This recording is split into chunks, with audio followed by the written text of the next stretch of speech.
She said it in the middle of a sentence. Not at the end of a long fight. Not after a pause or a breath. Right in the middle, her voice rising over the television noise, her hands flat on the kitchen counter. Her eyes hard in a way I had seen before but never quite this sharp. You are no longer my child. 7 words. She said them the way you say something you have held for a long time and finally decided to release. Not with heat. With decision. I was 22 years old. I stood in the kitchen of the house I had grown up in, my 2 bags packed at my feet because she had told me that morning to have them ready. Now she was saying those 7 words and I was frozen, my hand on the back of a chair, my heart doing something I had no name for. I don't remember which one of us moved first. Then I was on the porch. My bags were beside me. The door was shut. I did not knock. I did not call her name. I did not beg. I stood there in the dark, trying to remember how to breathe. The streets were quiet that night. I walked without direction, my bags cutting into my palms, the air cool and indifferent around me. Had no plan. My mother had been threatening this moment for years, threatening to cut me off, cut me out, and in all those years of bracing for it, I had never actually built a plan for the night it came. My phone buzzed in my pocket. Cousin Aoife, Aunt Ronk. My brother Son appeared twice and I felt my stomach drop. He had been in the house when it happened. He had not come to the door. I didn't answer any of them. One message I did read, from a woman named Mrs. Adiz, a family friend who had known my father before he passed. She said she had heard. She said I could come. I stood under a streetlight and stared at the message. Something about it felt careful. She had written it quickly, but there was a word she used. Come, without saying come home, come here, come and I'll fix it. Just come. Like she was opening a door without making promises about what was inside. I didn't know what waited there. But I had nowhere else to go. I typed one word back, coming. Mrs. Adiz's apartment was on the 3rd floor of a narrow building near the market road. Small rooms. A window that rattled when trucks passed. A thin mattress on the sitting room floor. 2 folded blankets stacked on top. She gave me tea and didn't ask me to explain anything that night. I lay on that mattress in the dark and let the words play again. You are no longer my child. I had lived my whole life inside the shadow of that sentence. Now it had been said aloud and I could see the shape of it. I thought about the house.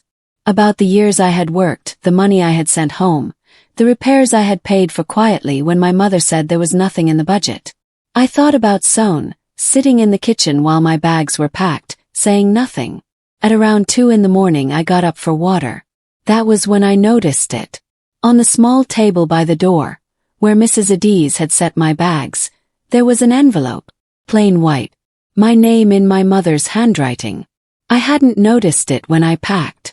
I had no idea when it had been placed there. I picked it up and turned it over slowly. I didn't open the envelope until morning. I sat with it a long time first, holding it, pressing it flat between my fingers, trying to feel whether there was something in it beyond paper. I had learned to be careful with things from my mother's hands. They were rarely what they appeared to be. When I finally opened it, the first thing I saw was a letterhead. A legal firm, Benson and Obie Associates. Below it a formal notice. Dense language, but the core was clear once I read it twice. My mother had filed to transfer ownership of our family property. The house I grew up in. The plot of land behind it that my father had registered in both his name and mine when I was 14. An act I was too young to understand then and had since stopped thinking about. She was moving assets. Without my knowledge. Without my consent. The transfer was not yet complete. There was a response window, a short one. I sat on the edge of the mattress and read the document 3 more times. My hands were steady. I was not crying. I was thinking. Clearly and carefully, the way you think when the next decision matters more than the feeling underneath it. Mrs. Adiz had a contact. She told me over breakfast, sliding a folded piece of paper across the table with a name and phone number written in blue ink. His name is Mr. Nwosu, she said. He is a property and estate lawyer. He helped me when my late husband's family tried to take this apartment. He is quiet and he is thorough. I called him that morning. His office was a single room above a printing shop. But the shelves were lined with organized folders, and when he read a document, he read it like the words were being taken into evidence. I showed him the letter from Benson and Obi. I showed him what I had kept over the years. Receipts, bank transfer records, screenshots of payments I had made toward the house. He was quiet for a long moment. "Your name is on the original land registration," he said. "Your father put it there. That is not something your mother can transfer alone without your consent." He looked at me over the folder. "She may not know you still have access to these records," he said. "Or she is counting on you not knowing what they mean." He paused. "You have rights here. Real ones. And a window to act." While I was building my position quietly, my mother was building hers loudly. I found out through Aoife, who called on a Thursday evening with a hesitant voice. She said she wanted me to know what was being said, that she thought I deserved to know. My mother had been making calls. To aunts, uncles, distant cousins, family friends. She was telling a story, the kind with just enough truth to be believable and enough missing pieces to do damage. In her version, I had been ungrateful and disobedient. I had left in a tantrum, choosing pride over family loyalty. She was not the one who had said those 7 words. In her version, she had simply given me space. I listened to Aoife without saying much. After we hung up, I sat with the information, turning it over the way Mr. Nwosu turned over documents, slowly looking for the edges. Then Aoife sent a follow-up message. "Also, there's something your mother doesn't want known." Cousin Biodun hinted at it. He wouldn't say what. But he said it has to do with your father's will. My father's will. I had been told there was nothing in it. That everything had passed directly to my mother. A door I thought was closed was now slightly open. I had kept more than I realized. When I unpacked my bags at Mrs. Adiz's apartment, I found a thin brown folder my father had given me when I was 17. "Just keep these," he had said at the time. "You don't need to understand them now." I understood them now. Inside were copies of receipts from 5 years ago. Money I had transferred to cover the cost of replastering the back wall of the house. Proof of 2 years of utility payments in my name. A receipt from the contractor who repaired the roof the year before I went to university. Paid by me, not my mother, because she had said the budget was empty. And at the back of the folder, a single notarized letter from my father, dated 18 months before he died.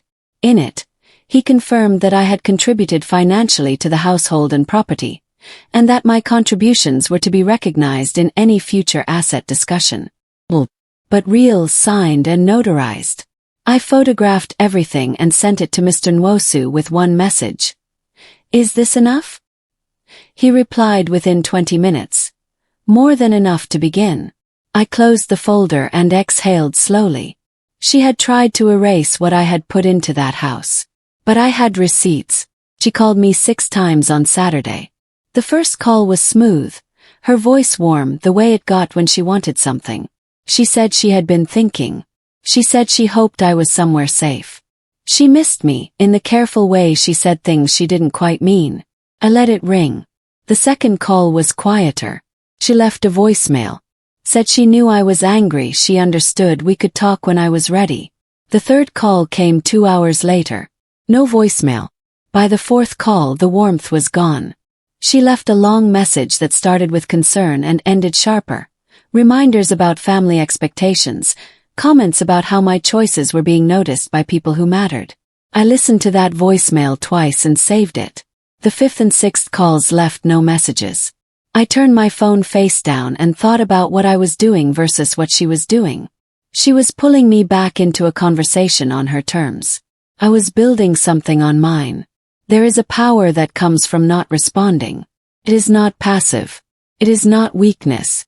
It is choosing to let your next move speak instead of your feelings. My next move was not ready yet. I did not expect Aunt Yatun to come to me. My mother's older sister had always been a quiet presence in family matters, never at the center of them. I had always read her stillness as neutrality. I thought she would stay neutral now. She arrived at Mrs. Adiz's apartment on a Sunday afternoon with a small bag of oranges and a plain manila envelope. She sat across from me and placed the envelope on the table between us. "Your mother and I grew up together," she said. "I know her better than most people do. And I have kept records for a long time, not because I plan to use them, but because I have a careful mind." She pushed the envelope toward me. Inside were pages. Notes dated over more than a decade. Specific incidents, specific dates, specific sums of money that had been managed incorrectly. References to Sohn receiving benefits that had been withheld from me. A pattern, careful, consistent, and documented. "I am not doing this out of bitterness," Aunt Yatun said. "I watched your father work for what he left. And I watched what happened afterward." She folded her hands. "You should know what you are dealing with." Mr. Nwosu filed the application to freeze the transfer on a Tuesday morning. He explained it simply. The property had my name on the original registration alongside my father's. That co-registration, combined with a notarized letter and evidence of financial contribution, gave us grounds to argue that any transfer required my consent. Without it, the process could be legally halted. The bank processing the transfer received formal notice by end of day. That evening, my phone rang from an unknown number, but the voice was my mother's. She had called from someone else's phone. She was not warm this time. She said she didn't know what I thought I was doing, that I was embarrassing the family, that the property decisions were hers because she was the surviving parent and she knew what was best. I let her speak. When she paused, I said calmly, "My name is on the registration, Mummy. Mr. Nwosu will be in touch through proper channels." I ended the call. That night I slept better than I had in weeks. Not because things were resolved, they weren't. But because I had stopped managing her feelings and started managing the facts. The difference felt like solid ground after years of water.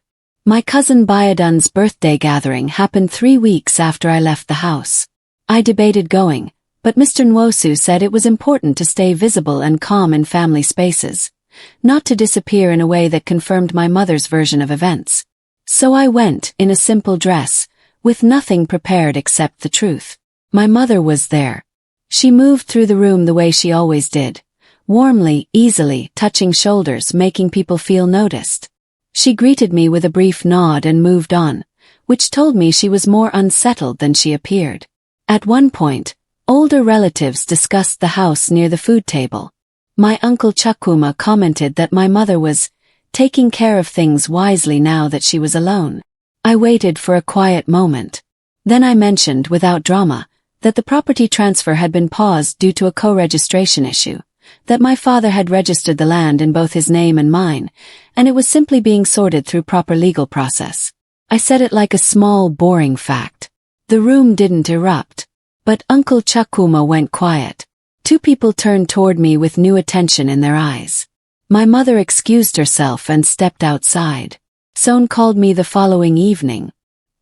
His voice was careful, the way it got when he had already chosen a side but was checking whether the other side had noticed. He asked how I was doing. He asked if I had thought about whether all this legal business was really necessary. I asked how he was. He said fine. Then I waited because I had learned that waiting was useful. He talked for a few more minutes, circling. Then, toward the end, he mentioned he had been keeping some of my mother's personal valuables, jewelry, for safekeeping while the property situation was ongoing. I thanked him for letting me know. After we hung up, I called Aunt Yatun. I described what he had said. She was quiet a moment. "There is a set of jewelry," she said slowly. "Your grandmother's pieces. Your father left specific instructions. They were to go to you, not Sohn, not your mother." I opened my folder and reread the notarized letter. There it was, a line I had overlooked. The personal items as listed in the attached inventory. The attached inventory had not been in my folder, but Mr. Nwosu knew where to find it. The deed copies arrived from the land registry on a Friday. Mr. Nwosu had requested certified copies of the original registrations going back to when my father first acquired the land. They confirmed what he had already told me, My name appeared alongside my father's on the primary document. Not as a minor beneficiary. As a co-registered party. We also located the inventory attached to my father's notarized letter. It had been filed separately. A common practice, Mr. Nwosu explained, when lawyers want to protect a document from being altered. It listed specific items. Furniture, family objects, jewelry described piece by piece, and a note about their designated recipient. My name appeared beside each piece. I read the inventory at Mr. Nwosu's desk, and something happened in my chest that I hadn't expected. Not triumph. Grief, slow and warm, for a father who had known something about his family and had tried to address it through paperwork and notarized letters and a folder he told his teenage daughter to keep without explaining why. He had known. He had done what he could, quietly, with the tools he had. I folded the inventory carefully and placed it back in the envelope. Then I looked at Mr. Nwosu. What's next? Yes. He was already writing. The calls that week were harder than before. My mother had escalated. She called from 3 different numbers. Messages alternated between guilt and veiled threat. In one voicemail she said she hoped I understood that certain information about me could cause problems for my work. She didn't say what information. She didn't need to. The threat lived in the vagueness. I wrote down the time, the number, and the content of each call in a notebook. I forwarded the most specific voicemails to Mr. Nwosu. He said without expression, "That is good to have." I understood what he meant. Documentation of intimidation is its own kind of leverage. What I felt during those days was not exactly fear. It was closer to a deep tiredness. The tiredness that comes from realizing someone who was supposed to protect you has been using that closeness to keep you from seeing clearly. She had raised me. She had loved me in whatever way she knew how. Both things were true. And she was also doing this. I had spent years trying to hold both truths at once and finding it impossible. I was beginning to understand I didn't need to carry them together. I just needed to act correctly regardless of which truth was in my hands. The letter went out on a Thursday. Mr. Nwosu drafted it. I read every line. It was formal, precise, and completely unemotional, the kind of letter that communicates through structure rather than heat. It laid out the facts. The co-registration, the notarized letter, the inventory, the documented financial contributions, the unauthorized attempt to transfer property without co-registrant consent. It informed my mother, through Benson and Obi, that any further unilateral action regarding the property or the listed personal items would be subject to legal challenge. No threats, only facts. I signed it. Mr. Nwosu signed it. It went out by registered post and electronic submission. 2 days later, Mrs. Adiz told me she had heard through her own connections that my mother had sat with the letter for a long time before saying anything. When she finally spoke, it was not with anger. It was with something quieter. I don't know what that quieter thing was. I don't need to. What I know is that the following week, the family network my mother had been working, the calls to aunts and cousins, the framing of me as dramatic and disobedient, went quiet, like someone had turned down the volume on a radio. She had stopped her campaign, because it was no longer working. Son called me again on a Sunday night. This time his voice was different. The careful performance was gone. He sounded like someone who had just found out the floor he was standing on was built differently than he had believed. He asked whether it was true about the land registration. Said yes. He asked whether it was true about the jewelry inventory. Said yes. There was a long pause. Long enough that I checked the call was still connected. Mama told me the house was hers, he said. That Daddy left it to her. Daddy left it to both of them, I said. And when he registered the land, he added my name too. I was 14. He didn't explain why. I think I understand it now. Son was quiet. The jewelry, he finally said. She asked me to keep it. She said safekeeping. I know, I said. Mr. Nwosu will send you a formal letter. You don't need to do anything dramatic. Just don't move anything and respond when contacted. He said okay. He said it like someone recalculating many things at once. I didn't push further. He needed to find his own footing in this new version of the truth. That was his work to do, not mine. I was not on social media in any dramatic way. But I had an account I used occasionally for work. I was a freelance design contractor and had built a quiet following around that. 3 weeks after leaving the house, I posted a short update. A photograph of my workspace at Mrs. Adie's.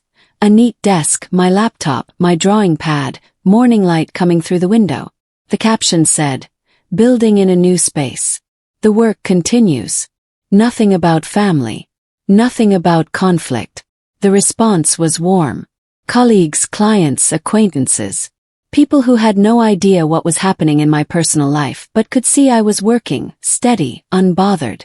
3 family members who had been coolly distant since my mother's campaign reached out privately after the post. Not to discuss what had happened, just to check in, to say they were thinking of me.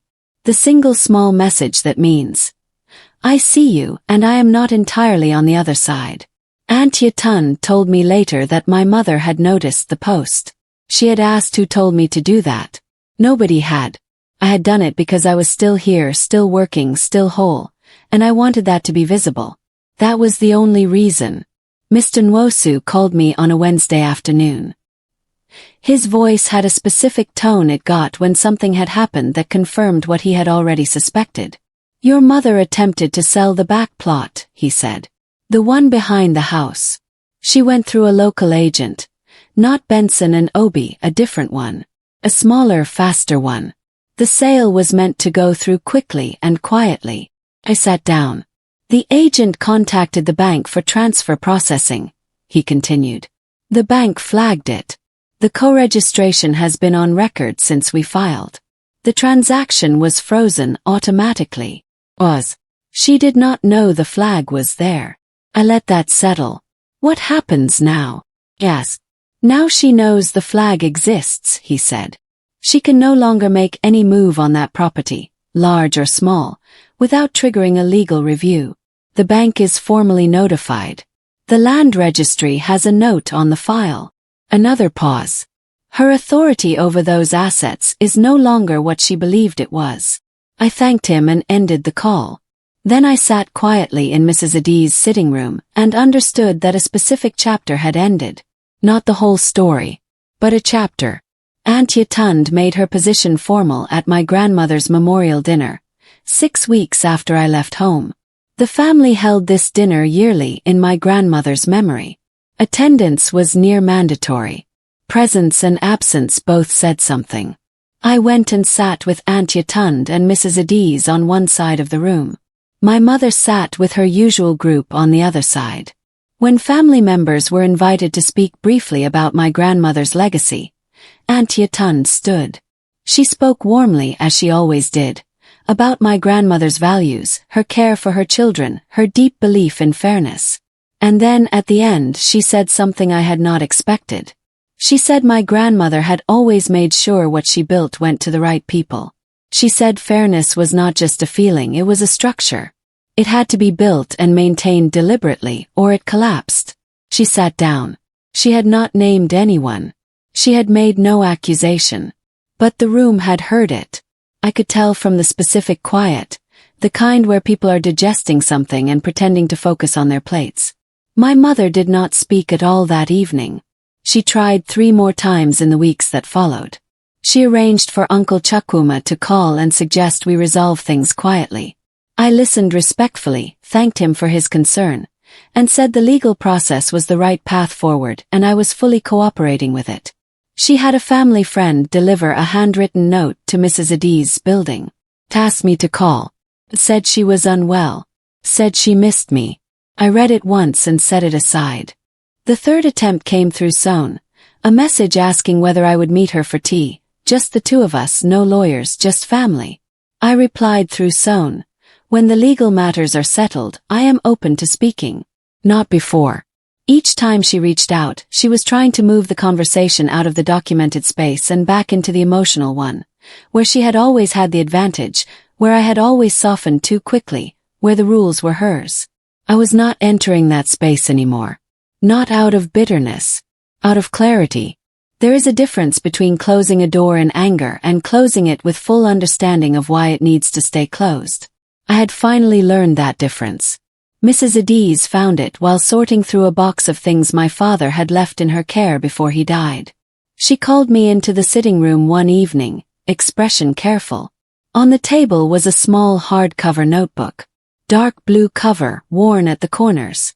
My father's handwriting on the first page. It was not a full diary. More like notes, observations, records, reminders to himself. Some entries were ordinary. Others were not. He had written about me. About Son. About my mother. He had written about specific instances of favoritism.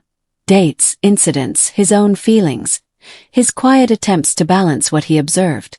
He had written about the property, about why he registered it with my name, about the conversation he had with his lawyer at the time. One entry, dated 2 years before he died, read, "She does not see Adeola the way I do. I worry about what happens when I am gone. I am trying to build what I can while I can. Dola. Name." I sat with that entry for a long time. He had seen it. He had worried. He had done what a careful father does when he sees a problem he cannot solve. Documented, registered, notarized, and told his daughter to keep a brown folder. The naming ceremony for Ife's new baby was a joyful occasion. I had no intention of using it for anything except celebrating. But my mother had apparently decided the gathering was an opportunity to make a final social push, to shore up her version of events. She made a comment near the food table in a group conversation about people who put lawyers before family. I was standing 2 people away. I turned calmly and said, "I actually have a copy of the land registry document if anyone would like to understand the situation better. It's quite straightforward." I was not aggressive. My voice was the same temperature it always was. But I had a certified copy in my bag. Mr. Nwosu had told me to always carry one. I placed it briefly on the table. Just the first page, just the names visible. My mother did not reach for it. But 3 people around the table looked. Quietly. Carefully. One of them was Uncle Chakuma. The conversation moved on, the way conversations at naming ceremonies do. But something had shifted in how people positioned themselves for the rest of the evening. Slightly, subtly, differently. My mother left early. Mr. Nwosu discovered the account during the formal asset review. As part of the legal process, we had requested full disclosure of financial accounts connected to the estate. My mother's lawyer had provided a list. Mr. Nwosu went through it methodically and found a discrepancy. A savings account that appeared in one set of documents but was absent from the official disclosure. He traced it. The account had been opened in my name, using my personal information, approximately 4 years ago. It had received regular deposits over the following years and currently held a significant balance. My mother was listed as the managing signatory. An account in my name. That I had never opened. That I had never known about. Mr. Nwosu explained it in his usual quiet, factual tone. "It is possible your father set this up and asked her to manage it until you were older," he said. "It is also possible she opened it using your details for other reasons. Either way, the account belongs to you. She cannot continue managing it without your consent." I sat with that information for a long time. An account in my name. 4 years of deposits. She had known it existed the entire time. She had said nothing. Everything was secured by the end of the 3rd month. Mr. Nwosu was methodical and thorough. The land registration was formally clarified. Any future transactions required my signature. The jewelry inventory had been submitted to the legal process, and Son cooperated fully, surrendering the pieces to neutral custody. The hidden account was transferred entirely to my control. My mother's lawyer, Benson and Obi, had stopped responding aggressively. Their letters had grown shorter and more formal. The tone of lawyers who have understood the other side has more ground than initially believed. I moved out of Mrs. Adiz's apartment and into a small flat of my own. Not large, but mine. Rent paid from my own work, my own contracts, my own choices. I sat on the floor of that empty flat the night I got the keys, surrounded by the few bags I had carried off the porch 3 months earlier. I thought about the word home. About what it had meant when it meant her house. About what it might mean now. I was not happy in a simple way. The grief was still there. Grief for the mother I had needed her to be. But underneath the grief was something steady. Something real. Something that had not been there before. I met her at a quiet cafe near the market road. Not far from where I had walked the night. She said I was no longer her child. She arrived before me. Dressed carefully. She sat with her hands folded on the table, and when I walked in she watched me cross the room with an expression I had not seen before. I sat down. I had prepared nothing because prepared speeches belong to conversations where you still need to convince someone. I didn't need to convince her of anything. I told her what had been settled. Land registration confirmed. Jewelry secured. Count transferred. I told her I had not done it to hurt her. I did it, I said, because my father built something for me and asked me to keep a folder. Kept it. That is all. She looked at me a long time without speaking. What I saw in her face was not rage and not remorse. It was the expression of someone who has met the edge of something real and understood the edge will not move. I picked up my bag and stood. I am open to a relationship with you, I said. When you are ready for one that goes both ways. I walked out. She did not call after me.